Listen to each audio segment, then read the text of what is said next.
Well, good morning. This is the second time I'm doing this. Apparently, I lost the first one someplace. I have no idea where it went. But anyhow, I'm here again. This is going to be a Christmas thing, but I started out doing the two things that, two little short stories. One that, where this expert in the field, in this, I don't know exactly what field, but they call him an expert, and he was talking about how AI is going to make human beings economically obsolete. And I believe that. And you have to. It's the logical answer to this. It's the logical progression of what's going on. If you're building artificial intelligence with the idea to replace human beings, what are you going to do with those human beings? Well, that's Trump's objective with all the stuff he's doing with the trying to bring down the population of the country by exporting it to other parts of the world and whatnot, and destroying the country as it is. He wants not a two-party, a two-level existence, rich and poor.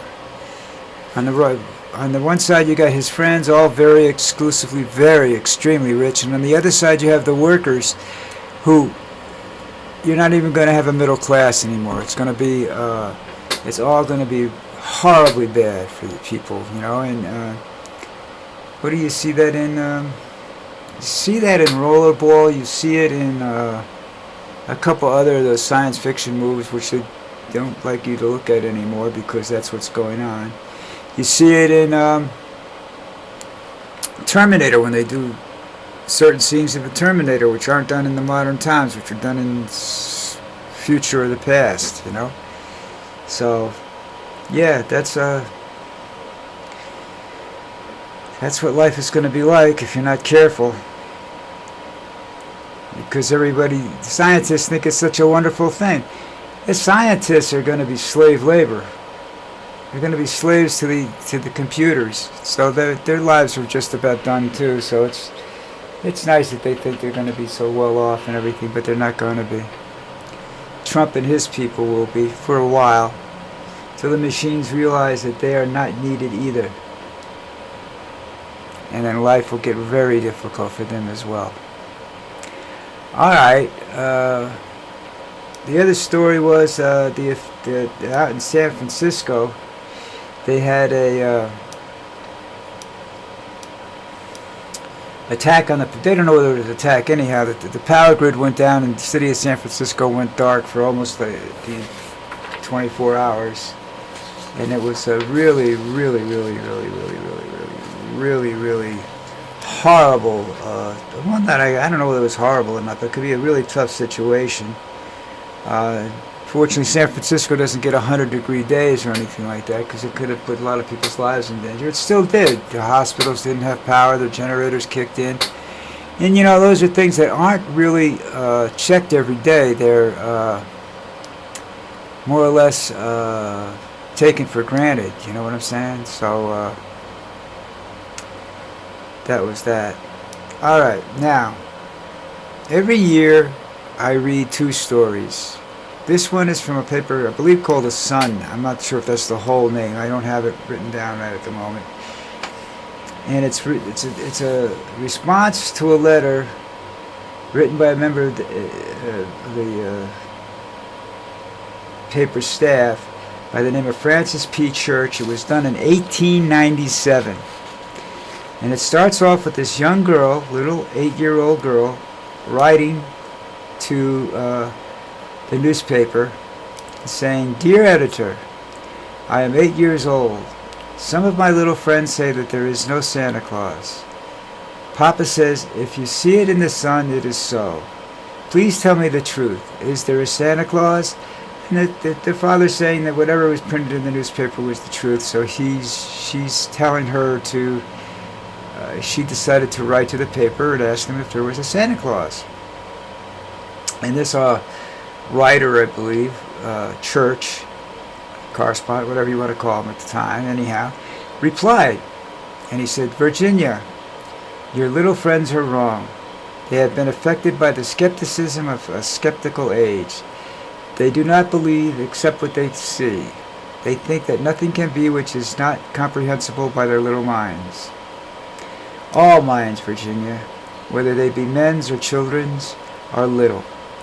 In this great universe of ours, man is a mere insect, an ant, in his intellect as compared with the boundless world about him, as measured by the intelligence capable of grasping the whole truth and knowledge. Yes, Virginia, there is a Santa Claus. He exists as certainly as love and generosity and devotion exist. And you know that they abound and they give to our life its highest beauty and joy. Alas, how dreary would the world be if there were no Santa Claus. It would be as dreary as if there were no Virginias. There would be no childlike faith then, no poetry, no romance to make tolerable this existence. We should have no enjoyment except in the sense and sight. The eternal light with which childhood fills the world would be extinguished. Not believe in Santa Claus? You might as well not believe in fairies. You might get your papa to hire men to watch all the chimneys on Christmas Eve to catch Santa Claus. But even if they did not see Santa Claus coming down, what would that prove? Nobody sees Santa Claus, but that is no sign that there is no Santa Claus. The most real things in the world are those that neither children nor men can see. Did you ever see fairies dancing on the lawn? Of course not. But that's no proof that there are not there. Nobody can conceive or imagine all the wonders that are unseen and unseeable in the world. You tear apart the baby's rattle and see what makes the noise inside. But there is a veil covering the unseen world which not the strongest man or even the united strength of all the strongest men that ever lived could tear apart. Only faith, fancy, poetry, love, romance can push aside that curtain and view and picture the supernatural beauty and glory beyond. Is it all real? Ah, Virginia, in all this world there's nothing else as real and abiding. No Santa Claus? Thank God he lives, and he lives forever. 1,000 years from now, maybe 10 times 10,000 years from now, he will continue to make the hearts of children. He will continue to make glad the hearts of children. Written by Francis P. Church in 1897. That about says all there is to say about Christmas, folks. That's my opinion of it. Christmas has changed a lot over the years. For me, when I arrived down here, the biggest shock was that it wasn't a family gathering. It was a family. It's one thing to have a family together on Christmas Eve, you know. But down here, it's a drunkathon. It's to see how drunk you can get and still make an ass out of yourself. Not fall down and be completely stupid. I've seen that happen too.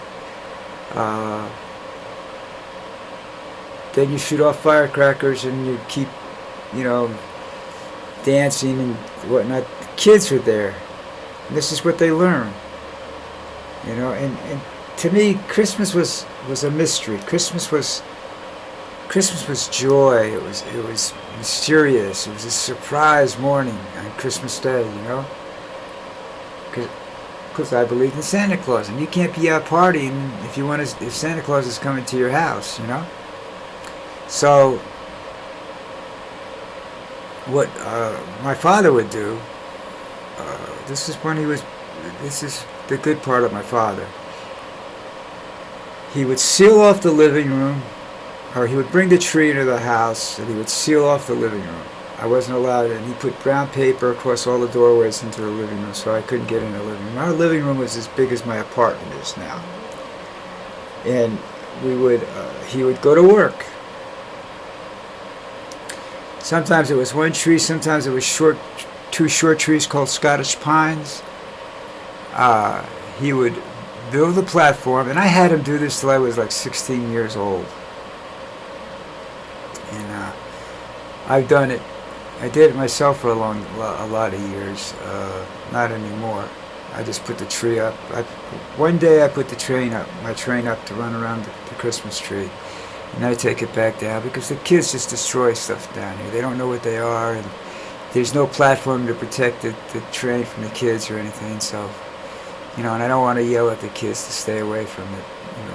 And these aren't toys. These trains are very expensive. And the one train I have is over 20 years old. So, they heavy metal trains. They last forever if you take care of them. But anyhow, he would do this trains, and he had the scene. He had all the street lights and everything, and it was just an amazing thing. He decorated the tree. He used this soap powder called Lux, and it made like, you whipped it up and you made like snow, and he would do this decoration. It was absolutely fabulous. He was like it was like an artist's conception, and he wasn't the only one who did it. Other people did it too. That's just what they did back then. Because Christmas was all about kids, and you wanted to make it as fanciful and spectacular as you possibly could. Now kids they don't believe. Down here you don't even see Santa Claus. But they don't believe in Santa Claus, which is a real big shame. They start their belief in reality at a very young age. And reality sucks, people. You got to have some sort of imagination. You got to be able to live in. There has to be some fantasy in your life. In other words, for you to be truly happy in the world. But that's different culture, I guess, down here. I don't understand it, because what they do is they take the kids to these parties. The kids are in one room. Depending on their age, they're either playing or they're getting stoned, and then their parents are outside making complete asses out of themselves that they don't know it. I have pictures of it. Trust me, they make complete asses out of themselves, and I can't deal with that. I had some of it when I ran into my wife's relatives in the United States, and that's just not my scene. I'm a Christmas Day kind of guy. I like to get up and go out and see the packages under the tree. I think that's just a wonderful. And the people that I've dated, we've had wonderful Christmases together. But not now, not down here. It's entirely different. It sucks down here. It's not really Christmas. But to each his own. I think that the old-fashioned Christmases would do this world a great deal of good. I remember going to New York City. I went 5-6 years ago, or 10 years ago. I went to New York City. Went back to New York and went to New York City at Christmas time. And I wanted to see the windows at Macy's and everything like that. Macy's didn't have a toy department. It was a zoo. But that was a great joy of mine, going in and seeing all the trains set up and everything at Macy's. It was just a wonderful, wonderful time. And I don't expect them to do that again, because I don't think the toy trains are they're a hobbyist. They're expensive now. They're not something that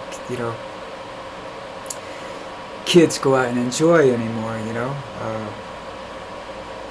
I would love to be able to take my grandkids likes trains. I would love to be able to take them to a place in the United States called Northlands. It's in New Jersey. It's a spectacular thing. And you can go every year, because every year it changes. It's all built by hand. It's just spectacular. Or out in Pennsylvania, Little America. I don't know whether that still exists. That was just a town. It was just unbelievable. Not as big as Northlands, but different animation and stuff. It's different. Northlands has not a hell of a lot of animation in it, but it's still a good. Just marveling at the design of it, and the fact that it all works and it all runs, But that's not something kids do anymore, And that was a big thing when I was growing up. Trains around the Christmas tree. And you didn't have the big expensive ones that you could get. Wind-up trains, no matter what size your tree had, you had a train running around the tree. That was just, And, I don't think there was a time when I didn't do that. When I was tending bar, Christmas, right around Christmas time. I think it was the week before Christmas, the weekend before Christmas. We did a Christmas party. We had our party. It was coming up at night, and during the day they had a party for. I arranged it with friends of mine that had contacts and what to do for orphans. We collected money from everybody. We bought them presents and everything, and we tried to make their day. Saw some tragic situations, you know, but this was what made Christmas for me. Because Christmas is all about kids. And if you're not a kid, you got to be around kids and watch them and eyes light up and stuff. That's just an amazing, amazing thing, you know. Best thing in my life. I don't see that enough of that anymore. I don't see it anymore at all. You know, don't get me wrong. My friends are nice people and everything like that. Everybody celebrates life differently. You know, Christmas Day is a day for hangovers. You know, what can I tell you? All right, that's it. Please subscribe. I got about 20 days left. I'd like to see 50 subscribers. I don't think it's going to happen, but give it your best shot, folks. You know, tell your enemies. That'll fix them. Have them subscribe to me and watch me every day, huh? Hey, that'll do it for them. All right, everybody, listen. I'll be back tomorrow, and I will not be here Christmas Day unless something happens. Okay? So everybody, take care. Have a good night, and I will see you tomorrow.